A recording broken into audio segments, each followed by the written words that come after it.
वेद प्रिया स्वामी पुरा गुरुवेद सेवामवधारय। नारायण नारायण नारायण नारायण।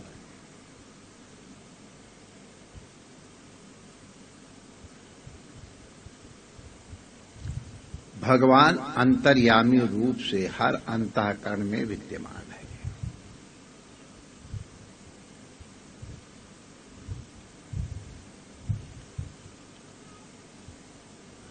ईश्वरः सर्वभूतानां हृदये अर्जुन तिष्ठति भ्रामयन् सर्वभूतानि यंत्रारूढ़ानि मायया।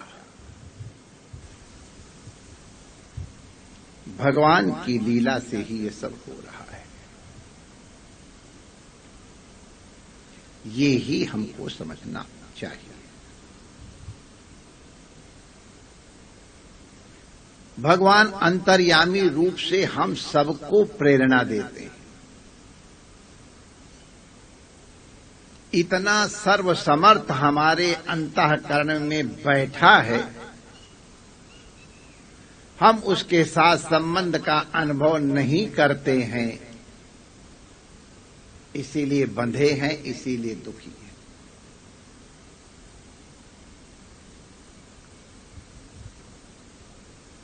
हमारे महापुरुषों ने कहा था,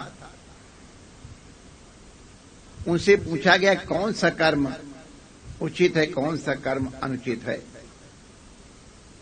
उनका इसके सबसे बड़े निर्णायक आप स्वयं हो। जब आप कोई गलत कार्य का करोगे तो आपका अंतर्यामी, आपका अंतर्मन आपको सचेत करेगा कि आप गलत मार्ग पे जा रहे हो। तब उसकी बात सुनो।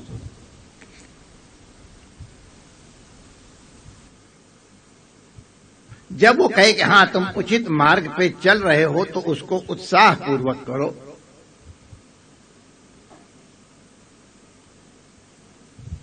मनुस्मृतिकार कहते हैं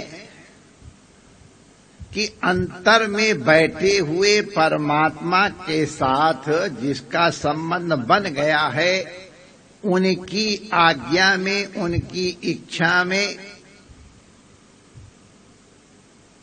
जो अपने मन को मिला करके कर्म करता है, उसको न कहीं गंगा जाने की जरूरत है, न कोई तीर्थ व्रत करने की आवश्यकता है। वो उसका अंतःकरण या स्वयं ही अपने आप में तीर्थ रूप हो जाता है। हम भगवान की सुनते नहीं हैं। पता नहीं, लोग कहते हैं कि हम भगवान को मानते हैं, ठीक है, भगवान को तो मानते हैं, लेकिन भगवान की नहीं मानते।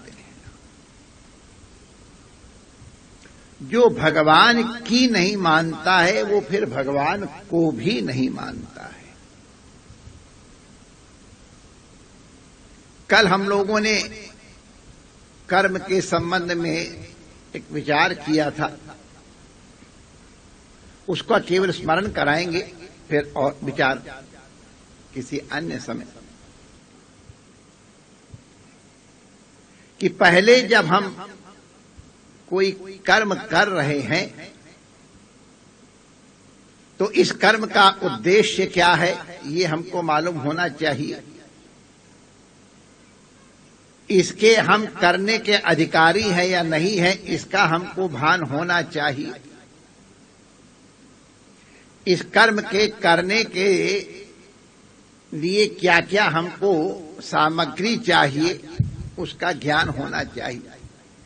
इस कर्म में क्या क्या बाधाएं आ सकती हैं और उन बाधाओं का निवारण कैसे किया जाएगा, उस सबकी प्री प्लानिंग होनी चाहिए।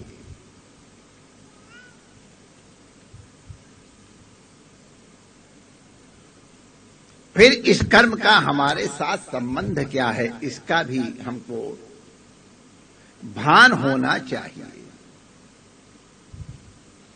कई ऐसे कर्म हैं जो किसी विशेष के लिए ही कर्तव्य हैं। अब कोई चाहे कितना बड़ा आदमी क्यों न हो, चाहे कितना बड़ा अधिकारी क्यों न हो, चौराहे के बीच में जो सिपाही ऐसे करके हाथ दे देता है और सैकड़ों गाड़ियां एक साथ रुक जाती हैं और यूं कह देता है तो सैकड़ों गाड़ियां चल देती हैं, ये उसका अधिकार है। वो कितना बड़ा अधिकारी है ये एक अलग बात है, लेकिन उसका अधिकार कितना बड़ा है ये हम सब लोग देखते हैं। तो हमारा अधिकार है कि नहीं? किसी को अश्वमेध यज्ञ करने का अधिकार है, और चाहे कितना बड़ा पंडित विद्वान ब्राह्मण हो उसको अधिकार नहीं। वाजपेयी यज्ञ करने का अधिकार ब्राह्मण को है, क्षत्रिय को नहीं, चाहे कितना बड़ा महाराजा हो। इस तरह से तो हर कर्म करने के हर एक व्यक्ति अधिकारी नहीं। तो पहले देखो कि हम जो कर्म करने जा रहे हैं उसके अधिकारी हैं कि नहीं। अंतर्यामी से पूछो। अंतर्यामी माने प्रभु, वही प्रभु अनुग्रह करके सद्गुरु के रूप में प्रकट होते हैं।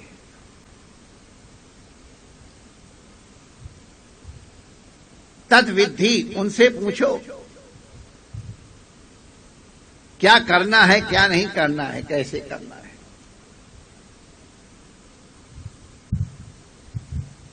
अभिमान त्याग करके करना है।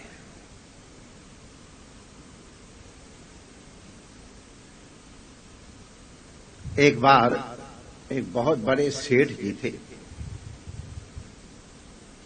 उनका पुराना खिदमतगार नहीं रहा, तब उनको नया खिदमतगार रखना था। खिदमतगार माने एक वेरी पर्सनल अटेंडेंट, जो पर्सनल डिपार्टमेंट होता है उनका। उसने इंटरव्यू के लिए आग्रह किया और बहुत लोग आए, क्योंकि इतने बड़े सेठ का हुजूरिया बनना सब जानते थे कितनी बड़ी चीज है।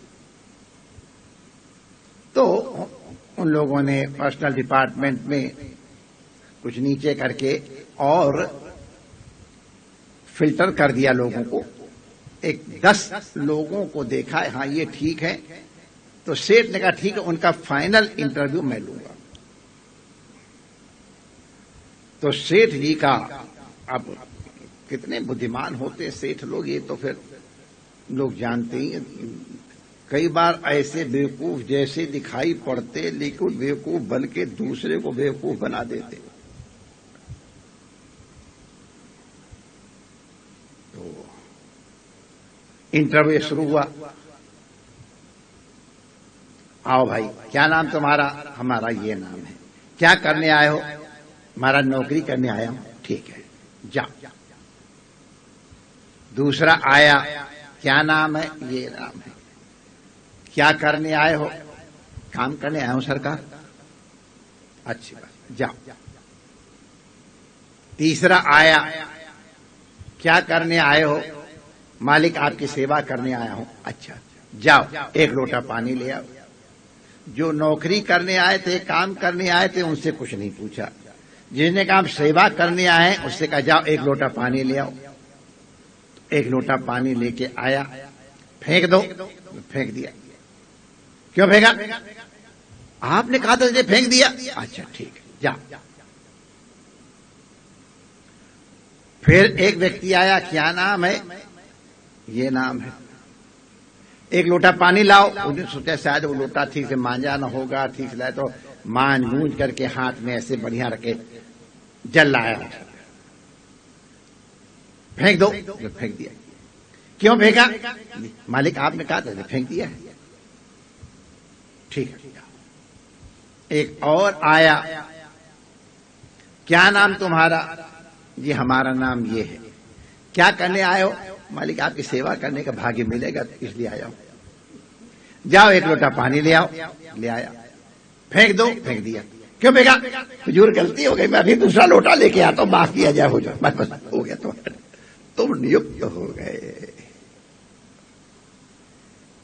मालिक की गलती या मीन मेख निकालना सेवक का काम नहीं है। अंतर्यामी की बात सुनना, जो भगवान तुमको निर्देश हर व्यक्ति को देते हैं, पापी को भी देते हैं, क्योंकि पापी के भी हृदय में भगवान है। पापी को आखिर पाप करने की सामर्थ्य कौन देता है? वही देते हैं। भगवान पापियों को भी भोजन देते हैं, नहीं कि उनको भूखा मार दें।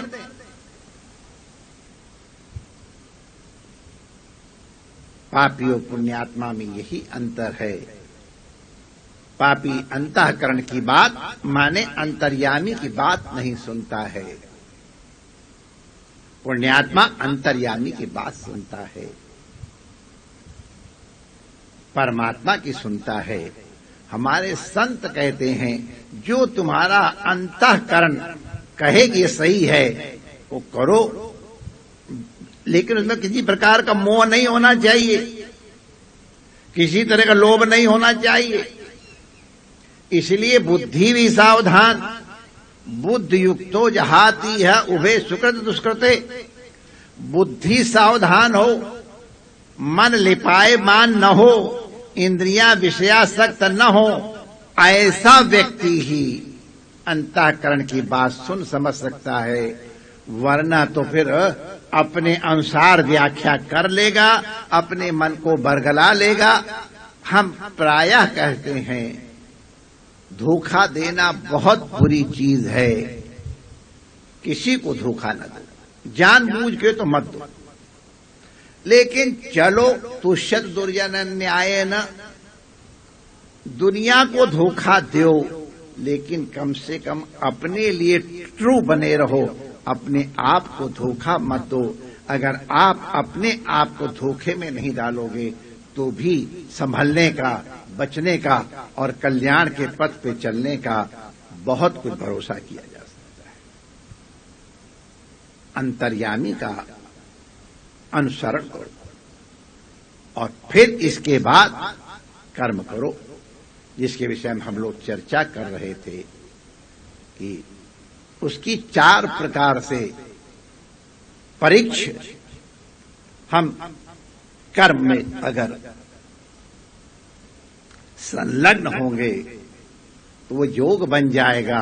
और योगो भवति दुःखः, योग तुम्हारे समग्र दोषों को, समस्त दुखों का नाश कर देगा और आप परमानंद की अनुभूति करेंगे। परमात्मा आप सबका मंगल करे। पूज्य संतों और विप्रदेवों को प्रणाम करते हैं तथा यहाँ उपस्थित तथा हमारे समग्र विज्ञान के माध्यम से उपस्थित आप सभी सुधीजनों को परमात्मा के अनुग्रह का अनुभव हो, इसी प्रार्थना के साथ अपनी वाणी को विराम देते हैं। जय श्री कृष्ण।